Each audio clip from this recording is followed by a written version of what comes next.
Hello and welcome to another series of the Fairfield University first year webinars. Today we're going to be covering the residential life sophomore housing options for your first year students. We do have a brief agenda that we'll be going through. We'll be introducing ourselves, going over the sophomore residential college option, the non-res college option for sophomores, the general housing selection dates, upcoming deadlines, and answer any questions that you do have. My name is Charlie Sousa. I'm the Senior Associate Director of Housing Operations in the Office of Residence Life. And I'm Jodie Fitzpatrick, the Assistant Director in Residence Life. So our Sophomore Residential Colleges is a unique experience that is offered at Fairfield University for our students who are going into their sophomore year. The Sophomore Residential Colleges look at three different areas of the sophomore year. One is the academic, the other is the residential, and the other piece is a mentoring component. So students are asked to apply to the residential colleges, and what they are is, one, it's an intentional community. So students have an opportunity to live with other students in a building and participate in special programming to kind of get to know each other as well as their own self-identities and what they want to be when they leave Fairfield University. The other piece is it intersects their academic and their residential piece, and so therefore they are taking classes with each other, and they go into the building and they will have conversations about their classes with peers. So they're taking classes with peers, and these classes are really major, minor courses, core courses, so they're not an additional course that a student would have to take. The other piece would be the mentoring component, and that piece is for them to kind of look at some questions of vocation, and vocation in a very general sense. So looking at what their gifts, what their talents are, what some of their passions are, how their identities and values help them decide what kind of person they want to be and how they can help others and do good for the greater world when they leave Fairfield. A couple of the main components, as I said, was the academic courses. We also have the mentoring communities. Those mentoring communities are groups of 6 to 7 students, and they are given a mentor, which is usually a faculty, administrator, alum, or friend of the university, and they meet about once a month to kind of go over some important questions of the residential college and look at that identity piece and their vocational piece. We also have overnight retreats once a semester, and those are only 24 hours. We do this so that students get to know their community, get to know the other people that they're living with, and kind of start to understand what these programs are about. So there's one in September and one usually in February when they return in the winter break. The other piece is we do very intentional programming to kind of match the themes of the residential colleges. And then there's also service opportunities. So many of our students will go and do things as serve at a soup kitchen, or spend time tutoring students down in Bridgeport. So there's many different opportunities for them to do that. So as I said, there's 3 different residential colleges. We have Creative Life, which I'll talk a little bit about the descriptions in a second, the Ignatian Residential College, and Service for Justice. And all 3 of these look at vocation in a very different way. So they have 2 similar first questions, which are who am I and whose am I? And then the third question is slightly different for each of the residential colleges. And you can see on the screen that they have just a different twist, but it is all really about how are they called and what are they called to do. So Creative Life looks at vocation in a very creative way. So we want students not only to use creativity as in arts and things like that, but also to look at creativity in how they can solve problems or work out challenges or obstacles throughout their life. The Ignatian College really takes a look at the Jesuit values and how they can use them to kind of look at their own identities, their own values, how they develop leadership skills, and how they can be basically men and women for others, and how they're called to kind of serve after they leave Fairfield, whether that be in their job, whether that be in a service opportunity or grad school or something along those lines. And then finally, our Service for Justice Residential College really looks at identities in social justice ways. So they're going to look at different social justice issues that come up in our world, our country, our university, and really see how their values can help to solve some of those problems or some of those injustices that they see. Okay, when we look at our sophomore housing options, we actually break it up into two separate pieces. We look at our residential college options. This year, we're going to be having a change for the Creative Life Residential College. This year, currently, it's in Faber Hall, but we're going to be moving it to Loyola Hall, which sits on our residential quad. Students will be housed in traditional style housing, which are double rooms. They're going to have bathrooms by communities. There's lots of lounge spaces within the buildings, and lots of spaces for the students to interact and enjoy programming. Our Ignatian Residential College will be moving into our new residence hall, which we're currently building right now and is slated to open in August of 2018. With this new building, it's going to be suite-style housing, and we're going to house students in suites of 2, 3, or 4 rooms, which allows 4, 6, or 8 students to live in each suite. The suites will be co-ed by suite, not co-ed within the suites. And lastly, our Service for Justice Residential College is going to be in 70 McCormick Road. This is also traditional style housing. It does have double rooms, the community bathroom, and is co-ed by floor. For our non-residential college sophomores, students who opt to not participate in the program, they'll have the opportunity to live in doubles in Loyola Hall. The 3rd floor is designated as a non-residential college floor. This is a co-ed floor, and they do have community bathrooms in each wing, one for males and one for females. Both Casca and Claver halls are our suite-style halls, which are down in the village area of campus. These suite-style halls are 2 traditional rooms conjoined by a bathroom that the students will be able to use. They are responsible for cleaning their own bathrooms during their time here, and the suites are co-ed by suite. Now we're moving on to our general housing selection. This information applies to all students, whether they're going into the residential college or they're going into the non-res college housing options.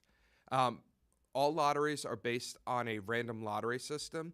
Each student is given their own individual lottery number once they've completed their housing application, roommate selection, and then once they receive that, each individual student's group will be represented by the best lottery number of each group.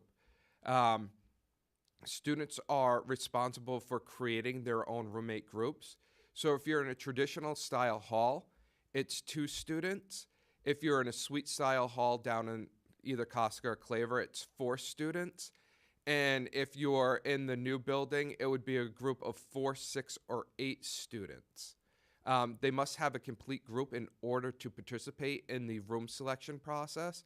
The responsibility is on the students to make sure that they are going through selecting the people that they would like to live with and making sure that they sign up together through our housing software. If students, for whatever reason, cannot find a complete group, they are encouraged to use our housing software to locate students that have similar housing lifestyles as them, connect with them, and possibly become roommates. The Office of Residence Life also does have roommate finder nights, which allows students that are looking to either join a group or complete their group the opportunity to sit down in a social setting and connect with one another in order to create their housing groups. And then students will be allowed to select housing once their group is completed on a specific date and time, starting with the lowest group number going first, ending with the highest group number. The general housing selection information, as I mentioned before with the non-residential colleges, they can either enter in as groups of 2 or 4 for housing. Groups of 2 would select the 3rd floor of Loyola. Groups of 4 would select a suite in either Casca or Claver Hall. With the residential college process, once students have completed their residential college applications and they are accepted into the residential college, they would be able to select from roommates that have also been accepted into the residential college option. Again, they can enter in as a pair of 2 in either Loyola or McCormick Hall, or they can enter in blocks of 4, 6, or 8 for our new building. Room selection for both groups will be on April 6th. So with the sophomore lottery, our sophomore housing lottery applications for both the res college and the non-res college will open on February 19th. This information will be sent to your student through their student email account from the Office of Residence Life. Selection period is from March 22nd to March 29th, and this is where they go in and they pick their roommates and fill out who they want to live with, and they each have to pair up in that piece.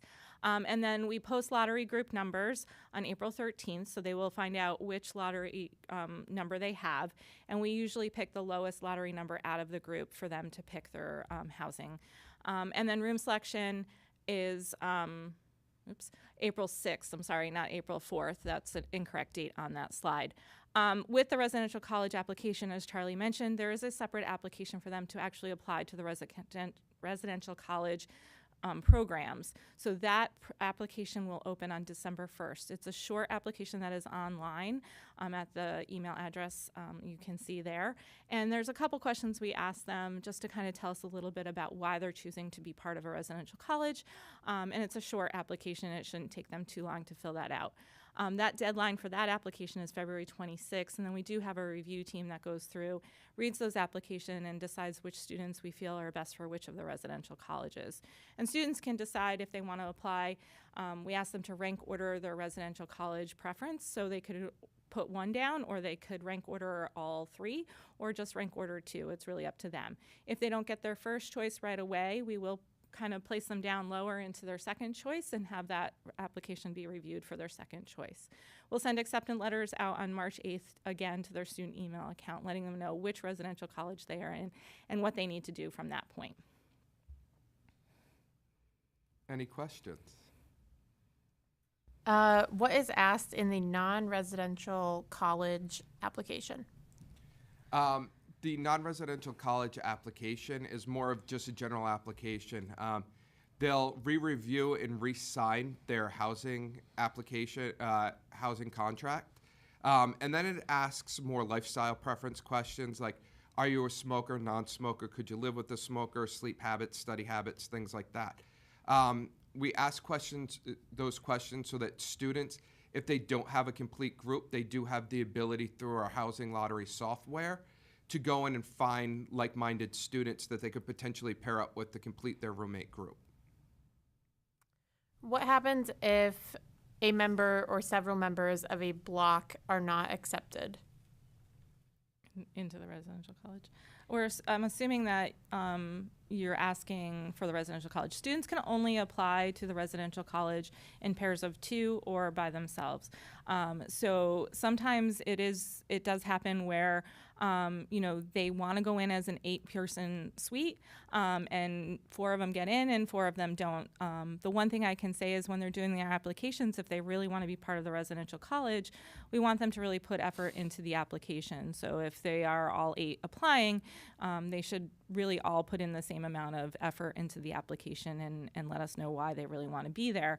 But if they don't all get in and they still want to do the residential college, we do have housing nights where they can find roommates and find other people in the residential college that they could pair up with. So, has Fairfield ever thought about not having a random lottery system? Yes, we've explored several different options over the years.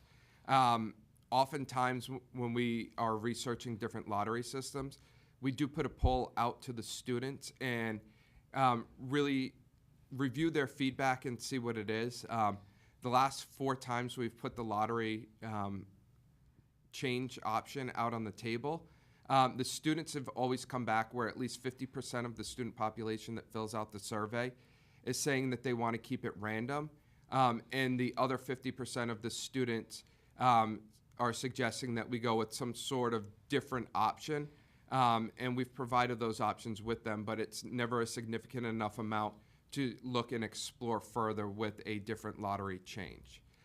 This is something that we're constantly reviewing, and we do look at it every year. And with the inclusion of new housing lottery software, it has opened up some additional possibilities. So we will continue to explore and possibly change any of these housing lottery processes. Just a clarification on a date. What is the date students get their lottery number? It said April 13th, but registration is April 6th. So actually, the date they get their number, did we not? I could have swore I changed it, Charlie. So they get their lottery number on April 13th, and then No, they get it on April 4th. 4th. And That's then where it they- is. Yep, April 4th. They select housing on April 6th. Great. And then the last question, are there any triples available? No, we don't have any triples in these residence halls.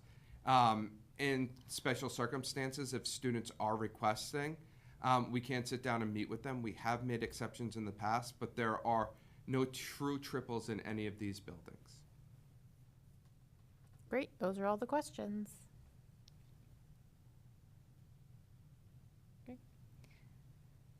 Thank you for joining us. As you can see on the screen, we have 2 emails. If you have further questions, please feel free to email at either of those emails. For Res College questions, it's the one below, and for general housing information, you can email the one above.